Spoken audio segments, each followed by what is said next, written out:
This is WFYI News Now. It's November 9th, and I'm Darian Benson. Coming up, children with disabilities are entitled to a public education, but parents sometimes have to fight for those rights. It really made me angry. It made me so angry, and that's why I was like, I've got to do something, get this corrected. An investigation from WFYI education reporter Lee Gaines examines how families and schools can both lose in these disputes. But first, these headlines. Supporters of the world-famous Kinsey Sex Research Institute continue to protest Indiana University's plan to separate it from the university. For WFYI, Sarah Neal Estes has this story from reporter Ethan Sandweiss. The Kinsey Institute researches sexuality, gender, and relationships, and for years, Indiana University has largely been able to insulate that research from a variety of attacks. Now this year, a state budget amendment stripped the Institute of public funding. IU may now split Kinsey into a separate 501c3 nonprofit, and that has many worried. To oppose the split, people gathered at the Kinsey statue on the Bloomington campus to present a petition that includes more than 5,000 names, including respected researchers Bloomington Mayor-elect Carrie Thompson and students, including freshman Kylie Brown. I think that we can't consider ourselves the same way if we got rid of the Kinsey Institute as part of IU. Former Kinsey employee Jennifer Bass agrees. She organized the petition. Well, my first concern was the idea that it would not be affiliated or would not be a part of Indiana University, which was so contrary to the 75 plus years of protection. Demonstrators said the university's plan to separate from Kinsey demonstrates a weak response to attacks on LGBTQ issues and leaves the institute's future uncertain. IU issued an earlier statement saying, quote, "It is firmly committed to protecting the intellectual freedom and academic inquiry of the Kinsey Institute and is taking steps to ensure that its work continues in perpetuity," unquote. With reporting from Ethan Sandweiss, for WFYI, I'm Sarah Neal Estes. A new version of the popular diabetes treatment, Mounjaro, can now be sold as a weight loss drug. The U.S. Food and Drug Administration approved Eli Lilly's Zepbound. It is the latest diabetes drug approved for weight loss. The FDA approved Lilly's drug for people who are considered obese or those who are overweight with a related health condition like high blood pressure, high cholesterol, or diabetes. New funding from Indiana University Health aims to improve health outcomes for Hoosiers in need. Indiana Public Broadcasting's Violet Comber-Weiland reports the grant money will help address social and environmental issues that affect people's health. The more than $9.3 million is awarded to 14 community partners who are working to improve the lives of Hoosiers in need. This includes funding for community health education and outreach programs, support services for youth facing homelessness, and financial training for low-income families. This new grant funding comes from the IU Health Foundation's Community Impact Investment Fund. In a press release, IU health officials say this fund will help to address socioeconomic and environmental factors that contribute to poor health and lower life expectancy. Including the newest round of grants, the CIIF has awarded organizations more than $32 million in funding since 2018. For Indiana Public Broadcasting, I'm Violet Comber-Weiland. Both the Indiana Democratic and Republican parties had reasons to celebrate Tuesday's election results. Democrats flipped mayoral seats in Evansville, Terre Haute, and Lawrence, among others, while Republicans continued to strengthen their advantage in rural Indiana and regained some ground in Hamilton County, the northern suburbs of Indianapolis. Political scientist Andrew Downs says, in a broad sense, it was a kind of status quo election. Both can say, yeah, we had a good night. We're proud of ourselves. And really, in many respects, they will have to acknowledge they could have had better nights. Downs says it's hard to predict much about 2024 from 2023's results, since this year's races are so much more locally focused. Potholes are not dealt with at the state level. Picking up leaves and removing snow, those aren't dealt with at the state level.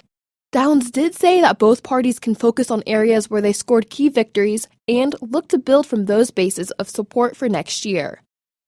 And for our in-depth story today, Victoria Schwarten's daughter, Lena, needed a nurse to go to school. Lena has a severe form of asthma. But Lena's public school system in Northwest Indiana wouldn't allow her to bring a nurse to school. WFYI's Lee Gaines reports that Schwarten did what few parents have the resources to do. She fought for her daughter's right to an education. Come in! Lena is excited to show off her bedroom. It's very pink, but she says she doesn't like pink that much anymore. What she's really into is French fries. Are they your favorite food? Yes. They're my most favorite food. Lena's mom, Victoria Schwarten, notices that she may be getting short of breath. You can take a break and breathe if you need to. She has asthma and some other breathing problems. Yeah, I do have asthma. Lena was born premature. She spent over 4 months in the neonatal intensive care unit, and Lena now lives with multiple chronic health conditions. Like the main ones are really like the breathing issues. Those are going to be lifelong. For most of Lena's life, she's had a nurse by her side, paid for by her family's insurance.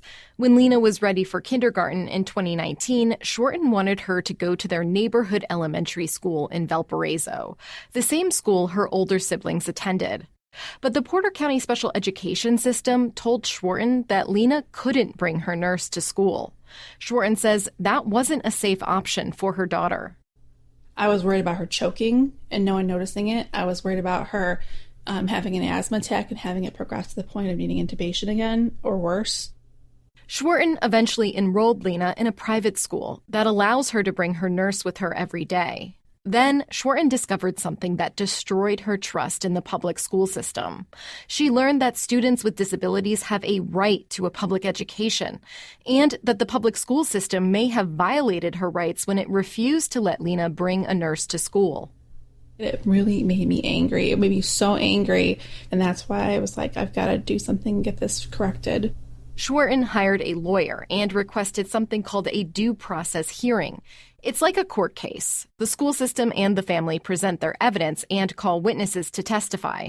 And then an independent hearing officer makes a ruling. It's an adversarial and expensive process for both families and schools. And it becomes investing a huge amount of educational resources and time on law rather than on kids, if you will.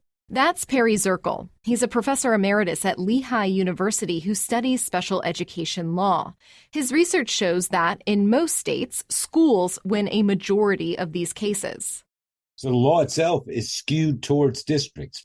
For example, school districts have easy access to attorneys. Families, on the other hand, may struggle to find and afford a lawyer. Families can get their attorney's fees reimbursed, but only if they win. Schwarten knew she could be on the hook for tens of thousands of dollars. I was like, I guess I could file bankruptcy if I have to. I don't know. I have to do something. Schwarten says the process also took an emotional toll. She had to hand over records of personal exchanges with friends and family, and she pulled Lena's siblings out of the public school system because she feared retaliation from the district. Schwarten beat the odds. She won her due process case. The hearing officer ordered the school system to pay $22,000 to cover the cost of Lena's education for the prior 2 years. The really sad part is, in the end, when you win, what do you win? You win what you were supposed to already have been given without the fight. So it's kind of just really crappy. But the school system appealed, and the case was settled out of federal court. An administrator for Porter County Education Services told WFYI they can't respond to questions about individual students.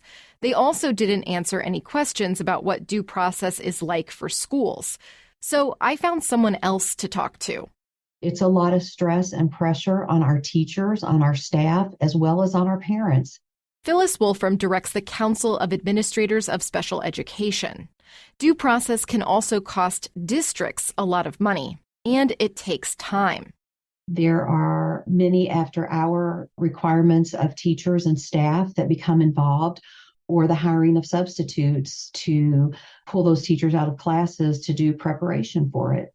And these proceedings can harm relationships. Megan Burke is a special education professor at Vanderbilt University. She says many families choose to leave their school district after filing for due process.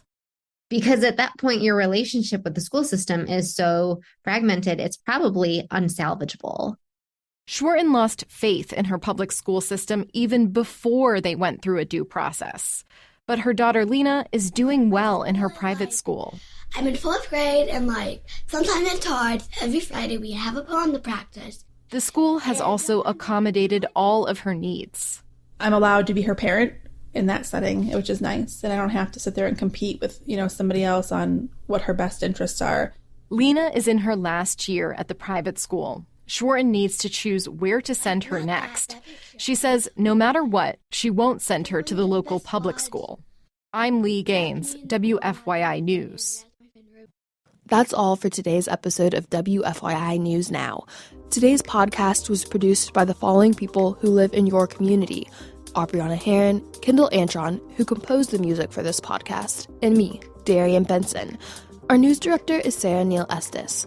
If you liked today's episode, remember to subscribe and share. And find us wherever you get your podcasts to hear more stories about your community.